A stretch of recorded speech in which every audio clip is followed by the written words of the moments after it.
ପିଲାମାନେ ଅଷ୍ଟମ ଶ୍ରେଣୀର ଇତିହାସ କାଳାଂଶ ତୁମମାନଙ୍କୁ ସ୍ୱାଗତ।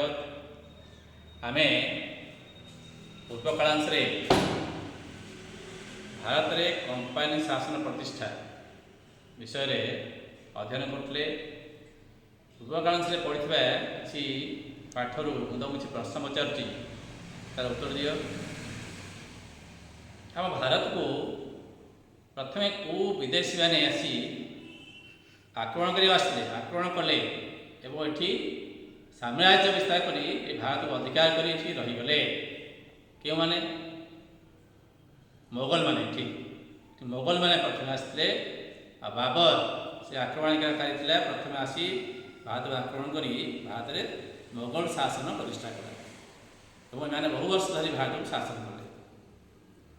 ତାପରେ ଆସ୍ତେ ଆସ୍ତେ ଭାରତକୁ କେଉଁମାନେ ଆସିଲେ?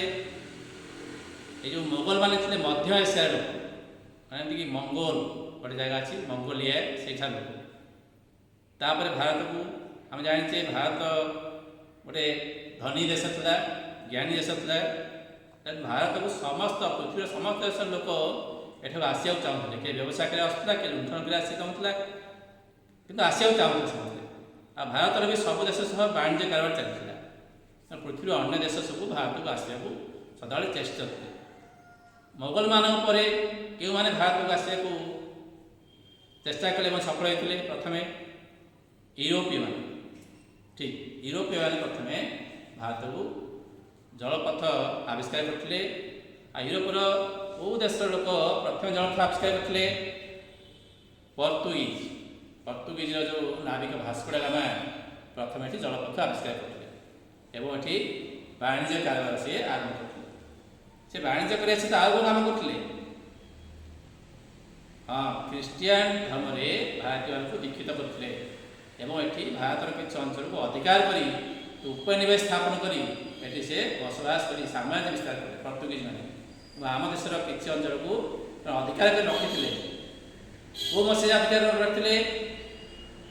से 1961 मसीहा पर्यंत भारत स्वाधीनता हवा पर किसी अंचल को ये अधिकार कर रखते। तापर पर्तुगीज मान आम जाने ओलंदाज मैंने आसिले, डच मैंने आसिले, तापर आसिले किए जो मैंने सब जो मैंने कि आमको बहु वर्ष धरी शासन कर रखते इंग्रेज मैंने। इंग्रेज ईस्ट इंडिया कंपनी।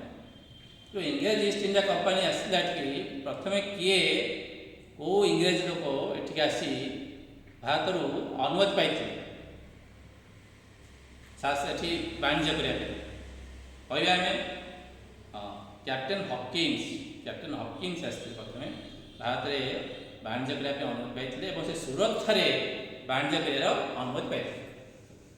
मोगल सम्राट जहांगीर ठार अनुमति पाई। तापर किए आसिले? आम जाने किए आसिले कहवा समस्ते?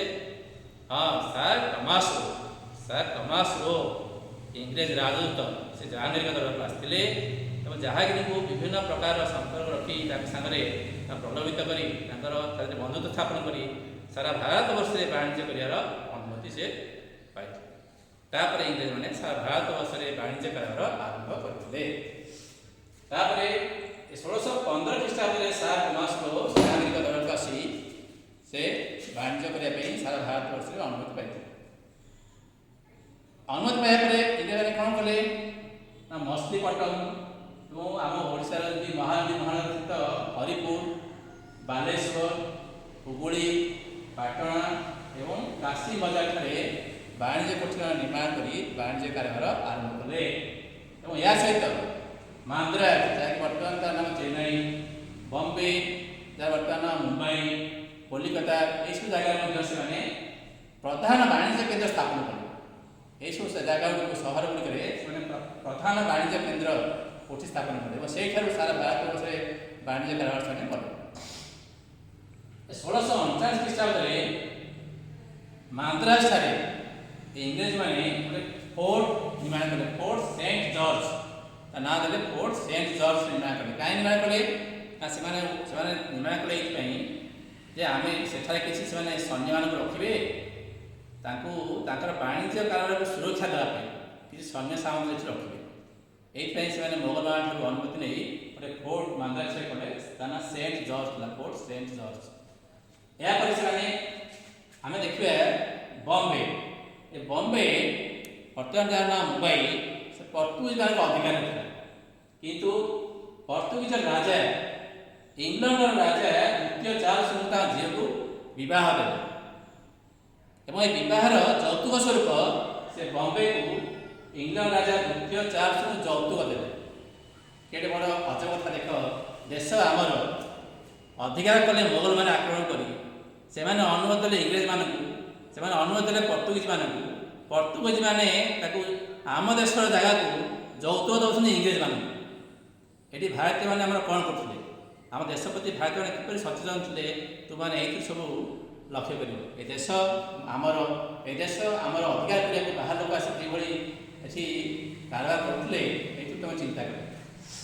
द्वितीय चार्ल्स को सी पर्तुगीज राजा इंग्लैंड राजा द्वितीय चार्ल्स को बॉम्बे को यौतुक देले। द्वितीय चार्ल्स कौन कले बॉम्बे को से ईस्ट इंडिया कंपनी को ये बॉम्बे देदेले एवं ईस्ट इंडिया कंपनी 1668 एठी बॉम्बे रे तार वाणिज्य को निर्माण करी बॉम्बे व्यवसाय आरंभ कला। ताठ भारत जो मांद्राज एवं बॉम्बे कलिकता ये सब जगह बर्तमान ईस्ट इंडिया कंपनी प्रमुख स्थान है वाणिज्य।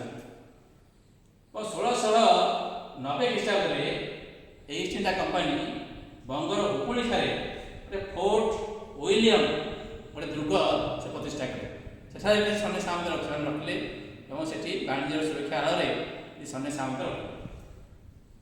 यापर से सीतानटी कलिकता और गोविंदपुर ग्रामर जमींदारी हासिल कले। जमींदारी माने कौन मोगल मैंने शासन करते मोगल सम्राट दिल्ली शासन करते से विभिन्न स्थान खजना कर आदाय करने जन जन लोक नियुक्त करते से लोक सब कर खजना आदाय कर दौले ये जो व्यक्ति को से नियुक्त करते जमींदार इंग्रेज मैंने मोगल मान प्रभावित कर यही सब स्थान सुल्तानटी कलिकता और गोविंदपुर ग्रामर जमींदारी से जमींदारी हासिल आसी व्यवसाय करने कि सी बर्तमान जमींदारी काम आरंभ करें यही जो सुल्तानटी कलिकता गोविंदपुर जमींदारी काम आरंभ कर जमींदारी हासिल करें। यह समय ये इंग्रेज मैंने आस्ते आस्ते सारा भारत वर्ष व्यवसाय प्रभाव विस्तार कर लगे और उद्देश्य भारत जो सामाजिक व्यवस्था राजनीतिक व्यवस्था देखी से उद्देश्य था भारत में साम्राज्य विस्तार करवा कि मोगल मान डरिकी किसी आस्ते आस्ते किसी करें किंतु धीरे धीरे योजना से कर यही समय अनेक घटना घटना यूरोपर अनेक देश जी फ्रांस सी भारत सह वाणिज्य करने को आग्रह है और सी फ्रांस गोटे कंपानी गठित है ना कौन था फरासी ईस्ट इंडिया कंपानी। ये कंपानी किए गठित कले फ्रांस सम्राट थे चतुर्दश लुई ये सम्राट थे चतुर्दश लुई थे फ्रांस सम्राट मंत्री थे से मंत्री नाम था कोलबर्ट। ये कोलबर्ट पृष्ठपोषकता ये फरासी ईस्ट इंडिया कंपानी 1664 ख्रीष्टाब्द फ्रांस में गठित है।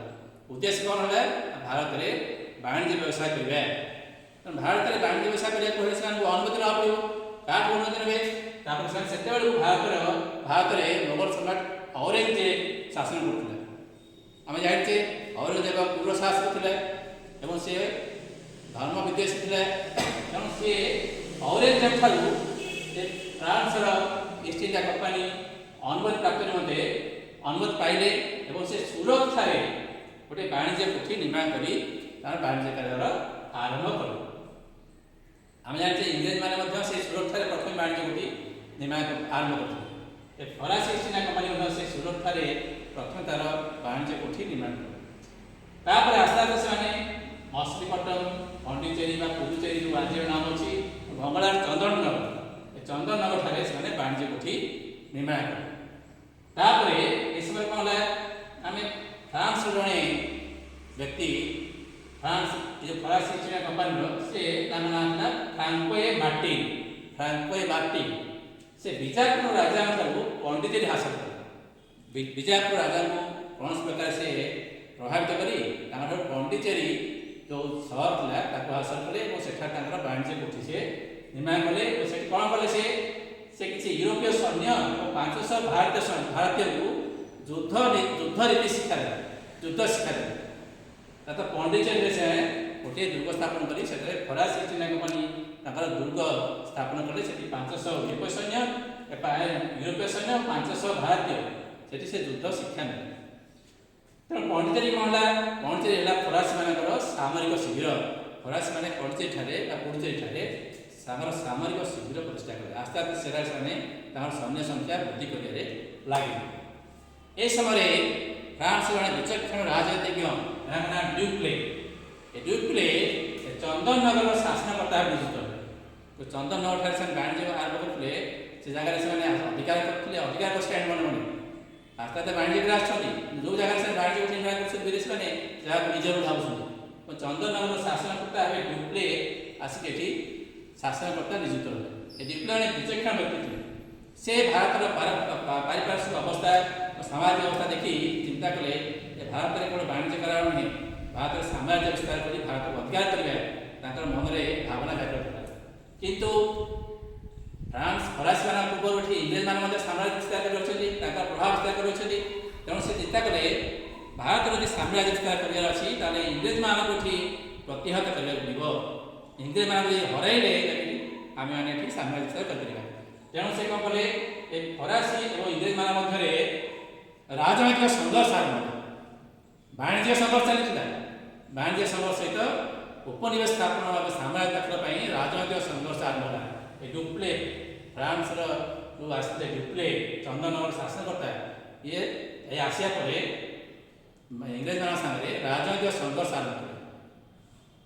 ଏ ସଂଘର୍ଷ ପରେ କ'ଣ ହେଲା? ସଂଘର୍ଷ କେଉଁଠି ଆରମ୍ଭ ହେଲା? এটা କର୍ଣ୍ଣାଟକରୁ ଆରମ୍ଭ ହେଲା। ଦକ୍ଷିଣ ଭାରତରେ ନିଜର ସାମ୍ରାଜ୍ୟ ବିସ୍ତାର କରିବା ସେ ଉଭୟ ଚାହିଁଲେ। ଇଂରେଜମାନେ ଚାହିଁଲେ ଏବଂ ଫରାସୀ ଇଷ୍ଟ ଇଣ୍ଡିଆ କମ୍ପାନୀ ମଧ୍ୟ ଚାହିଁଲେ। କାହିଁକି ନା ଦକ୍ଷିଣ ଭାରତର ତାମିଲନାଡୁ ଥିଲା, ତାମିଲନାଡୁର ଇଂରେଜମାନେ ସାଙ୍ଗରେ ବାଣିଜ୍ୟ ବୁଝିନା କରିଥିଲେ। କେଉଁଠି? ମାନ୍ଦ୍ରାସରେ ତାଙ୍କର ବାଣିଜ୍ୟ ବୁଝିନା କରିଥିଲେ ଏବଂ ଫରାସୀ ଇଷ୍ଟ ଇଣ୍ଡିଆ କମ୍ପାନୀ ପୁଡୁଚେରୀ ବା ପଣ୍ଡିଚେରୀଠାରେ ନିର୍ମାଣ କରିଥିଲେ ବାଣିଜ୍ୟ କରୁଥିଲେ। ତେଣୁ ତାମିଲନାଡୁରେ ଉଭୟ ମାନ୍ଦ୍ରାସରେ ଏବଂ ପୁଡୁଚେରୀଠାରେ, ମାନ୍ଦ୍ରାସରେ ଇଂରେଜମାନେ ଏବଂ ପୁଡୁଚେରୀଠାରେ ଫରାସୀମାନେ ତାଙ୍କର ବାଣିଜ୍ୟ ନିର୍ମାଣ କରିଥିଲେ। ତେଣୁ ତାମିଲନାଡୁ ପାଖରେ କର୍ଣ୍ଣାଟକ, ଆସ୍ତେ ଆସ୍ତେ କର୍ଣ୍ଣାଟକ ଏବଂ ଦକ୍ଷିଣ ଭାରତରେ ସେମାନେ ଉଭୟ ସେମାନଙ୍କ ପ୍ରଭାବ ବିସ୍ତାର କରି ଲାଗିଲେ। ଯେତେବେଳେ ପ୍ରଭାବ ବିସ୍ତାର ଲାଗିଲେ ସେମାନଙ୍କର କଳହ ହେଲା। ଫଳ ସ୍ୱରୂପ ଦାକ୍ଷିଣାତ୍ୟରେ ସେମାନଙ୍କର ଫରାସୀ ଏବଂ ଇଂରେଜମାନଙ୍କ ମଧ୍ୟରେ ଯୁଦ୍ଧ ଆରମ୍ଭ ହେଲା।